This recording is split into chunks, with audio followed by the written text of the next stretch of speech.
Sa nalalapit na eleksyon sa Amerika, ano ang magiging kapalaran ng Pilipinas kapag nanalo si Donald Trump sa eleksyon sa Amerika? Sa panunungkulan ni US President Joe Biden, todo suporta ang Amerika sa Pilipinas, lalo na sa panggigipit ng China sa West Philippine Sea. Tila nakasandal ang Pilipinas kay Uncle Sam, kaya hesitant at pigil ang China sa paggangkin sa mga teritoryo ng Pilipinas dahil sa pangingialam ng US sa ating bansa. Sa kasalukuyan pa nga ay pinarami ang EDCA sites sa Pilipinas bilang protection sa mga military conflict at banta ng pananakop. Kaya sa nalalapit na halalan sa Amerika, tumakbong muli ang dating Pangulo ng Estados Unidos na si Donald Trump. Ano ang magiging kalagayan at kapalaran ng Pilipinas sa West Philippine Sea kung manalo si Donald Trump? Tutulungan pa rin ba ang Pilipinas o hahayaan na lang tayong bulihin at gipitin ng China? Yan ang ating aalamin.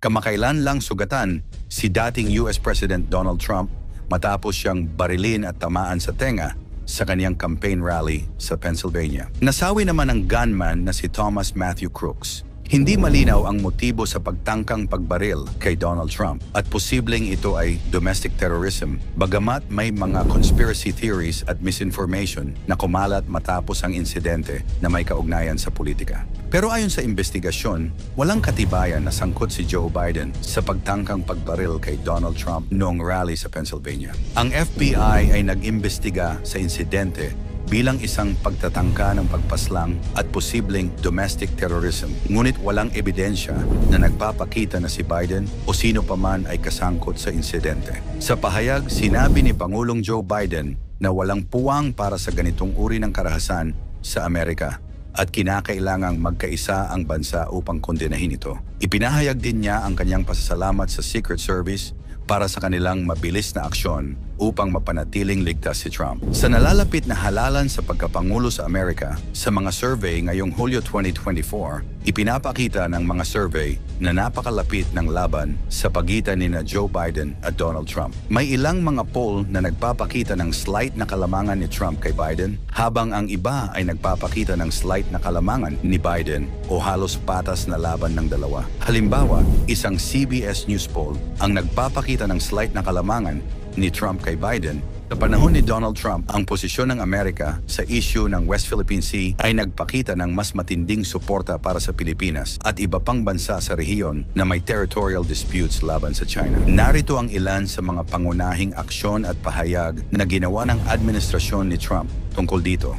Pinaigting ng US Navy ang kanilang Freedom of Navigation Operations sa West Philippine Sea na nagpapakita ng kanilang pagtutol sa mga inaangkin ng China sa rehiyon. Noong Hulyo 2020, opisyal na tinutulan ng administrasyon ni Trump ang halos lahat ng maritime claims ng China sa South China Sea, kasabay ng pagsuporta sa desisyon ng Permanent Court of Arbitration noong 2016 na pabor sa Pilipinas. Nagkaroon din ng military assistance and cooperation. Pinaigting ng Amerika ang kanilang military cooperation sa mga kaalyado sa rehiyon, kabilang ang Pilipinas, sa pamamagitan ng mga joint military exercises at pagpapatibay ng Mutual Defense Treaty. Economic sanctions. Nagpatupad ng mga economic sanctions ang US laban sa mga Chinese entities at individual na sangkot sa pagtatayo ng mga artificial islands at militarization sa West Philippine Sea. Ipinakita ng administrasyon ni Trump ang mas matinding pagtutol sa mga inaangkin ng China sa West Philippine Sea at mas pinagtibay ang relasyon ng Amerika sa mga kaalyado nitong bansa sa rehiyon. Kaya kung manalo si Donald Trump sa susunod na eleksyon, malamang na magpapatuloy ang suporta ng Estados Unidos sa Pilipinas tungkol sa issue ng West Philippine Sea. Batay sa kanyang nakaraang administrasyon, ito ang ilang posibleng mga aksyon na maaaring asahan. Una, pagpapatuloy ng Freedom of Navigation Operations o FONOPs. Maaaring ipagpatuloy at palakasin ng US Navy ang kanilang operasyon sa West Philippine Sea upang ipakita ang kanilang pagtutol sa mga inaangkin ng China.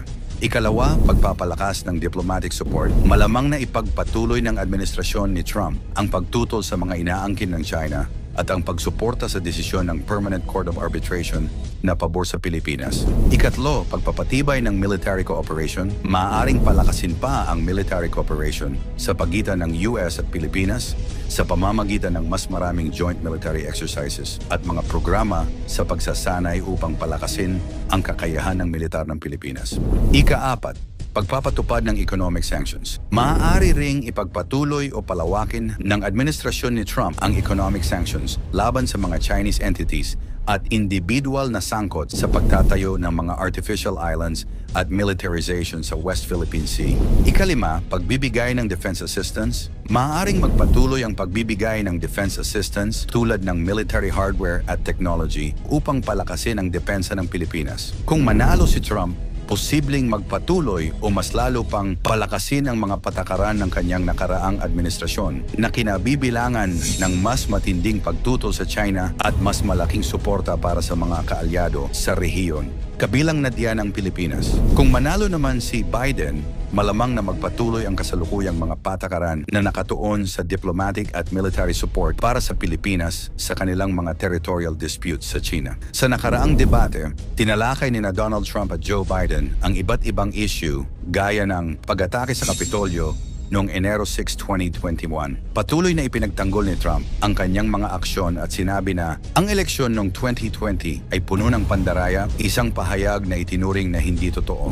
Si Biden, sa kabilang banda, ay ipinagtanggol ang pagiging lehitimo ng eleksyon at ang kanyang panalo noong 2020. Ekonomiya at buwis, si Trump ay nagbabala na ang mga plano ni Biden ay magdudulot ng malaking pagtaas ng buwis para sa lahat, isang pahayag na itinuturing na hindi totoo. Ang mga plano ni Biden ay pangunahing naglalayong pataasin ang buwis ng mga mayayaman at malalaking korporasyon habang pinalalawig ang mga benepisyo ng child tax credit para sa mga pamilyang mababa ang kita.